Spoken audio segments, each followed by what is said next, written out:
Welcome to the Black Sparrow Media Internet Broadcast Network.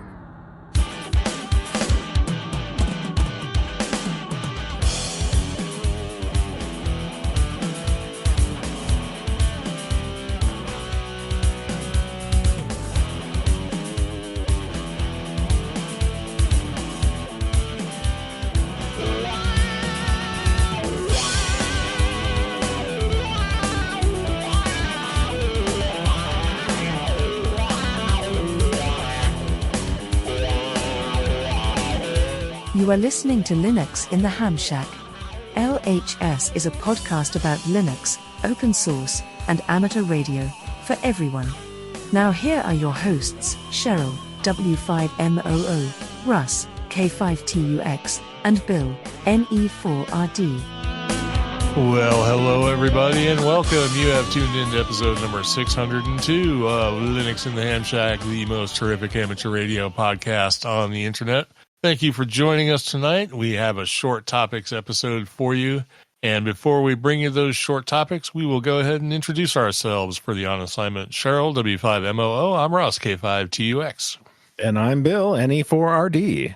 All right. So we do have some topics tonight. We actually have a topic in all three of the categories tonight, which hasn't happened in a little while. We've kind of had to make stuff up. But apparently people are talking about things and things. So let's, I'll have you start. Why not? Let's do it that way. Then we can read each other's stuff and really screw stuff up. That sounds like a plan. Actually, yeah, there you go. This is mine anyway. It is yours, but it'll flip later on. So. Oh, okay. I see how you're at. Okay, yeah. Data transmitted via satellite may not be as secure as previously thought. Now, this is just like the radio side of amateur radio, but I thought this topic was pretty interesting.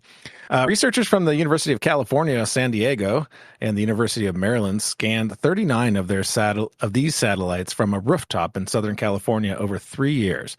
They found that roughly half of the signals they analyzed were transmitting unencrypted data, potentially exposing everything from phone calls and military logistics to a retail chain's inventory. Quote, there is a clear mismatch between how satellite customers expect data to be secure and how it is secured in practice, end quote. The researchers wrote in their paper titled, quote, don't look up. There are sensitive internal links in the clear on geo satellites, end quote. The findings are also being presented this week at an Association for Computing Machinery conference in Taiwan. The paper's title is a clear reference to the 2021 Netflix movie, used in this case as a metaphor for the satellite's lack of security. Quote, they assumed that no one was ever going to check and scan all these satellites and see what was out there. That was their method of security, end quote. Aaron Schulman of a I totally reversed that. UCSD professor and co-lead of the study told Wired, quote, they really didn't think anyone would look up, end quote. And the story's over on Gizmodo, and they kind of talked about how cheap it is to get all of the equipment to actually listen to these satellites, which basically you can do with a combination of SDRs and some SDR software. They included they're saying you could do all this for $750, but that of course included a special antenna, turning, a rotor, azimuth and elevation rotor and everything else. But obviously you could do it a lot cheaper with kind of antennas for more overhead activity. But yeah. Who'd have thunk all this free data's out there that you can get for free and pilfer whatever you want off the satellites because nobody thinks it's, safe. People think it's safe. But I would have thought they would have figured this out a long time ago. I thought if there's something on the airwaves that somebody's listening to it somewhere. I mean, I can't imagine a lot goes by that somebody hasn't picked up, whether intentionally or accidentally. They say they've been doing this for 3 years. And just, eventually into the conclusion that a bunch of data is either unencrypted or incidentally encrypted and being decoded. I mean, I would have thought you just assume that everything is sort of out there, but maybe not. Yeah, who knows? There's a whole paper that you can read and you can download and stuff like that. It's all linked in through the show notes through the Gizmodo article. But I'm sure that there wasn't anything like totally mission critical, even though they, tend to say, oh, military logistics. I mean, that could be like supply, or something like that. Doubt it's like military movements and stuff like that. Yeah, I was just going to say, you never know. Maybe those trucks carrying the ICBMs are, maybe that is out there. Who knows? So that could be, I guess. So moving on to Skywarn, interesting sort of segue there. Skywarn Recognition Day 2025 canceled. Oh no. NOAA's National Weather Service has announced the cancellation of Skywarn Recognition Day, SRD 2025. The necessary time and resources required to plan a comprehensive national event for Skywarn Recognition Day are not available this year. I wonder, have something to do with the government shutdown or just general government craziness right now? Is NOAA even part of the government? I guess it is. Yeah. Technically, but like normally Skywarn is, they're normally, the stations are operated by Aries groups and Races groups and stuff like that. So I'm not quite sure, but go ahead and continue. Yeah, the organization is government, but it's like volunteer stuff on the amateur radio side. Thus, the difficult decision was made to cancel this year's event by the National Weather Service. The NWS will work with the ARRL and Skywarn spotters to brainstorm ideas to redevelop a spotter appreciation event in 2026. Yeah, Skywarn was the whole reason for my repeater frequency change. So the NWS ARRL SRD. Okay, I'm going to try this. The Nuzarl Surd National Committee extends its appreciation to all Skywarn volunteers for their dedication and service to their communities and offers best wishes for a safe and happy holiday season. So what did they do in previous Skywarn recognition days? What was that all about? I am not familiar with this. I've participated in it. I've gone down to the NOAA office and, we had, basically hooked up the amateur radio gear to the antennas. They have one at our NOAA. They actually have like a Kenwood TS2000 plugged into one of their, military all band antennas. And I think we had another antenna out there that we hooked up in the conference room to another radio. And basically you just work other Skywarn stations and people work you. And it's kind of like an activity day, recognizing, of course, Skywarn volunteers and, amateur radio services, I guess, amateur radio emergency services, the Aries from the ARRL. All right, very good. Well, unfortunate that they're not having one this year. Hopefully it'll come back around in 2026 and all the Skywarn folks can re-participate. And maybe they can use the frequency that I had. Yeah, that's what you gave it to them. Yeah, well, they gave me one back. It wasn't, it was only a minor cluster. So anyway, have fun with the next one.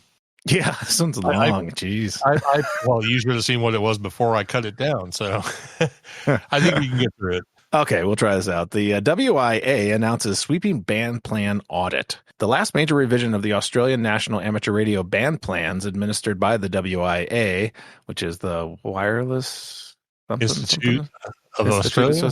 Of Australia? Okay, Wireless Institute of Australia. We have Darren here. He should be the expert at this.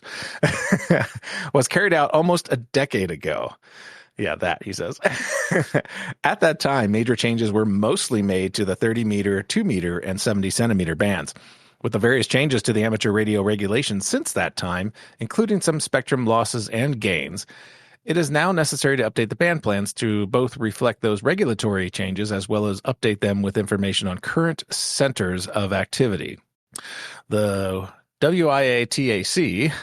Jeez, the WIATAC, there we go, committee has reviewed each band and made recommendations for changes where appropriate. Areas being addressed include better highlighting centers of activity for various modes, particularly AM and emergency call channels on the HF bands, reviewing band plans versus current on-air practice to see if better alignment can be achieved. The examples there are 630 meters, 160 meters, and others. Revising bands where new spectrum access has been obtained. This is the lower 2 megahertz of 6 meters for standard calls. Revising bands where spectrum has effectively been lost. This would be the upper 200 megahertz of the 9 centimeter band. Provisions of alternate narrow band segments on 13 and 9 centimeters to help with adjacent band interference scenarios. Adding new segments for new areas of interest, that's FM repeaters on 13, 9, 6, and 3 centimeters, and much, much more. The consultation process includes reading of the paper, consultation responses, clarification requests, and additional discussion. The consultation will remain open to receive responses up until December 12th. Responses will not be published. However, they will be used as input to the outcomes and recommendations paper. A final revised Australian Amateur Service Band Plan will then be published by the end of the first quarter of 2026. Your input is valuable, so now it's time for you to have your say. And of course, this came from WIA, the Wireless Institute of Australia. And there's other links in the show notes here for you for the committee documentation and the feedback template that they're expecting. And our resident Aussie is annoyed that they're not increasing power limits. So, what, you need more than 5 watts? What? He said max 400. So, oh, well, yeah, you got to turn those big boy amps down. Of course, they probably never do. How often do they come audit your station? Well, they probably don't want to drive out to where he is because he's, I mean, yes, especially his station. Yeah, exactly. He's running like 10,000 watts out there. Yeah, until it catches somebody's roof on fire, they probably don't care. So. What is this Rhombik doing out in the middle of nowhere? Anyway, all right. Well, that's our amateur radio stuff for tonight. Let's move on to open source. The first topic we have here is, did Qualcomm kill Arduino for good? I saw some discussion about this in the Discord earlier this week. So let's talk about it. 6 weeks ago, Qualcomm acquired Arduino, and we know from acquisitions prior that that's always bad news. The maker community immediately worried that Qualcomm would kill the open source ethos that made Arduino the lingua franca of hobby electronics. This week, Arduino published updated terms and conditions and a new privacy policy, clearly rewritten by Qualcomm's lawyers, or their AI. The changes confirm that the community's worst fears. Arduino is no longer an open commons. Becoming just another corporate platform, the new terms read like standard corporate boilerplate, mandatory arbitration, data integration with Qualcomm's global ecosystem, export controls, AI use restrictions. For any other SaaS or SaaS platform, this would be unremarkable. I also saw something about the fact that like anything you did with an Arduino that was like published became property of Qualcomm, something like that. I don't know if that's true or not, but I heard someone say it. So, or maybe it's coming up. Did I read ahead? Probably did, maybe. I probably did. The most dangerous change is Arduino now explicitly states that using their platform grants you no patent licenses whatsoever. You can't even argue one is implied. This means Qualcomm could potentially assert patents against your projects if you built them using Arduino tools, Arduino examples, or Arduino-compatible hardware. Yes, in fact, that is what I just said. And here's the disconnect. Baffling makers. Arduino's IDE is licensed AGPL. Their CLI is GPL v3. Both licenses explicitly require that you can reverse engineer the software, but the new Qualcomm terms explicitly forbid reverse engineering the platform. This came from the Molecularist, and why do I see lawsuits? I mean, if there could be some problems. Yeah, I think there may be some headbutting going on here with Qualcomm. So, yeah, apparently, if your company ends with "com," you just like to quash all innovation. So, and you don't like open source. So, yeah, because there's this other one that starts with a B and ends with "com" that did the same thing with another major project. I guess I won't say too much more about that, but let's just say they got enough pushback that they sort of reversed themselves a little bit. Yeah, so have you been following the HVAC thing as well with Intel? No. Well, I've heard about it, but I haven't really dove into it. So. Yeah, I was going to include it, but it's not really open source to begin with. But it's just another one of those things. It's like, come on. This is like H264 all over again. Darren says, so GitHub stuff you publish is theirs. I think that's the worry. And again, I can see some legal battles originating from this move. So I guess we will watch the Qualcomm drama unfold and see whether or not everyone is going to flock to the next Arduino-like hardware that's more open. Because with open things, there's other stuff out there. But everyone loves the Arduino. That's all you ever hear about. Anyway, more about that coming up, I'm sure. I know this one's not going to die easy. So, all right, you hit the next one. And speaking of dying, here's a postmortem. Postmortem of the Xubuntu download site hack. Elizabeth Joseph et al. Right, that sounds like a lawyer. Dear community, quote, dear community, as you may have heard, I did that, by the way. That was me editing because I didn't want to put all their names in there. So yeah, bunches of peoples. Quote, dear community, as you may have heard, for a short period of time back in October, our download site at xubuntu.org/download was serving a malicious zip file instead of the torrents users expected to download. This was caused by a malicious actor gaining access by brute forcing a vulnerable component of the WordPress installation that Canonical maintains for the team. Once they had access, they were able to inject code that changed the download links. If you downloaded or opened a file named, quote, Xubuntu-safe-download.zip, doesn't sound suspicious at all, from the Xubuntu downloads page during this period, you should assume that it was malicious. I would too. We strongly recommend scanning your computer with a trusted antivirus or anti-malware solution and deleting the file immediately.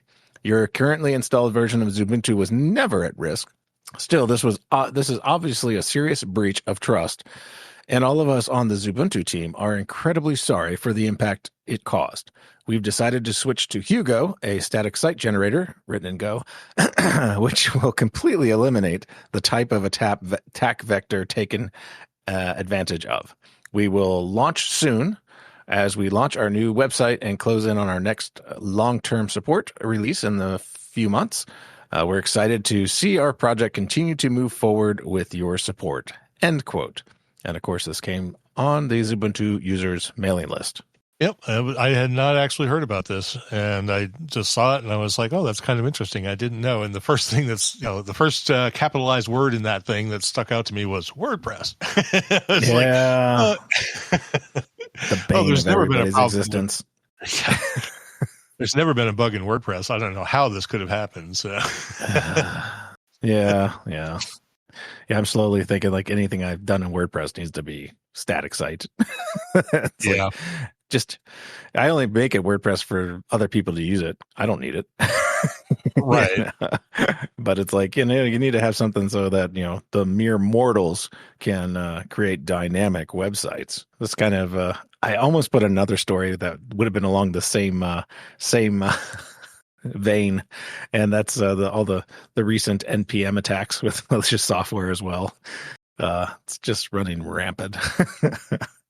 And with all the AI slop, it's hard to tell the difference between AI slop and malicious code. Yeah, absolutely. And I'm still guilty of using WordPress myself. I probably should work on another framework or just build stuff using like Bootstrap or something and just get away from it. But, it's hard to move on, especially when you have very limited time in your day. But yeah, no kidding. I do like Hugo. It's really nice. And I've also used Jekyll, which is also another static site generator. I think Jekyll's written in Ruby. I'm sure somebody will correct me if I'm wrong. And Hugo's written in Go. But they both basically eject just a static website that you just push right up to your Apache or whatever you're serving your site with, and Bob's your uncle. Yeah, I know we've mentioned Jekyll before. There was some talk a few months ago, I think, about this whole static website generation as opposed to using, web-based frameworks. And yeah, we might have done a deep dive on it. Yeah, we may have. Okay, I'm pretty sure we did. Yeah, probably. You would have done that one because I don't know anything about it. Yeah, so I'm pretty sure I did. If I didn't do it as a deep dive, we probably could. Speaking of deep dives, the next deep dive we do, can you do one on VS Code? Oh, I guess I would. I'm using Code OSS, which is VS Code basically. Oh yeah, the open source version, the less Microsoft version of it. Right, and I would really like to know some things like tips and tricks and cool things that it can do. I mean, I can use it out of the box, but I would like to know some of the inside stuff. So the cooler things, yeah. And we did the Jekyll deep dive. It was episode 567, so not too many ago. Oh, very good. Oh, and by the way, Hugo being written in Go, who'd have thought? it's Hugo. Yeah, yeah, it could be like Hugh It's not Erm Hugh or Node Hugh Pie, or Hugh Ruby. Hoopy. All right. Well, we have one more story, and this is in our Linux in the Ham Shack segment. So this is we talked about another feature that DXLook released a couple of months ago. I think it was about personalized data that you could use in DXLook. Well, they have a new feature, real-time view, giving amateur radio's operators the ability to watch HF propagation unfold live, second by second, anywhere in the world. If you've ever wanted to see where signals are being heard right now or track a band opening as it happens, this view makes it possible. Real-time view connects to live reports from PSK Reporter and instantly displays digital mode activity, including FT8, FT4, and more, as colorful arcs showing real signal paths across the globe. Real-time view focuses exclusively on digital mode, so you'll see real-time data from live transmissions, no models, no predictions. It's perfect for testing antennas, chasing DX, or simply exploring what's happening on the bands right now. Visit DXLook.com, select real-time from the view menu, and click Go. You'll see HF propagation come alive within seconds. There you go. It came from Amateur Radio Daily, which actually got it from somewhere else, I'm sure. But the DXLook site. They actually have a blog post. Well, there you go. And I did link to the DXLook site as well in the show notes. So either way, you'll be able to find it. DXLook's a pretty cool site anyway. I use it periodically when I want to check on band propagation and such. Yeah, just another overlay on. It's like a DX Heat, DXLook, all the stuff that overlay on PSK Reporter and other reporting sites. So, yeah, I'd say like the bringing everything together, the amalgamation of both the spotting and then also the PSK Reporter, eliminates you having to have several things open and looking at it all at the same time. So that's kind of a convenient tool, I guess. Yep, absolutely. I dug around looking to see if we had any feedback on our various social media platforms or via email, and I didn't find any. So that means we did not have any feedback for this time around. Might have something to do with the fact that I haven't released the last episode yet. I am going to work on that. Things are a little busy around here, but I'm doing my best. So we do have some announcements, or an announcement, the usual one. If you can help us out, please support the show using Patreon, PayPal, buying some merch, or hitting us up over on YouTube if you want to see the future YouTube content that comes out. And we'll keep working on that. You said you had some, like a project or two in the pipeline for posting on YouTube? I do. I was assuming I'd probably get back to that while we had our winter break. Whenever we decide that starts, I'll probably go back and refocus on that, since I'll have like my Sunday nights free. I'll basically just be putting videos together that I've already recorded and haven't compiled. All right, very good. So look out for more content on YouTube. Yeah, we'll be off for almost a month. I think December 14th will be the last show, and then January 14th or 16th or something, whatever week that is, will be when we come back. Maybe we can push out some stuff in the meantime. Yeah, sounds like a plan. All right, very good. And that brings us down to our new subscribers, supporters, and live participants. We didn't have any new subscribers or Patreons. We did have a new free Patreon, Zach Winchester. Didn't see anybody join us over on X, nobody on Instagram, nobody on Mastodon. Had a bunch of people show up on Discord, so that's great. Love expanding our Discord community. We had Freak Fox, N3PPH Bob, Tim, they call me Tim, William Smith, Gary, KC5CMB, Iros, and Phil, VK6DEV. So welcome all. Over on Blue Sky, we had VA3WEB join us. On the mailing list, Jerry Weiss signed up, so thanks for checking us out over there. And we also had in the live chat tonight Darren, VK6EK, and Mike, K6GTE. So thanks for joining us live tonight. Well, with that, I see chat. Perhaps you could pass it on to the Australian government. They spend $96 million on their weather website. It's significantly less capable than what it replaced. Well, would you expect any less, honestly? It's probably ran by WordPress too, right? Or it's just AI-generated code. Somebody paid $96 to have an AI write something. Well, anyway. Million. Sorry, 96 million, and that's 96 million Australian, which is what, 200 million American or something like that. So I don't like $5. No. no, that can't.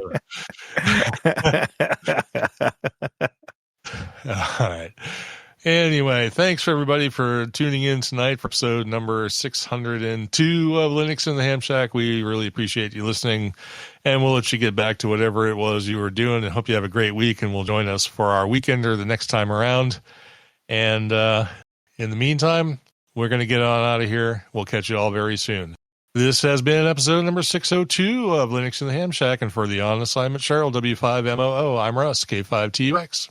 And I'm Bill, NE4RD73.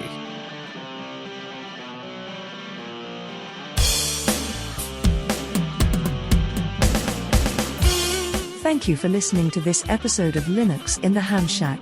LHS is a community-sponsored podcast.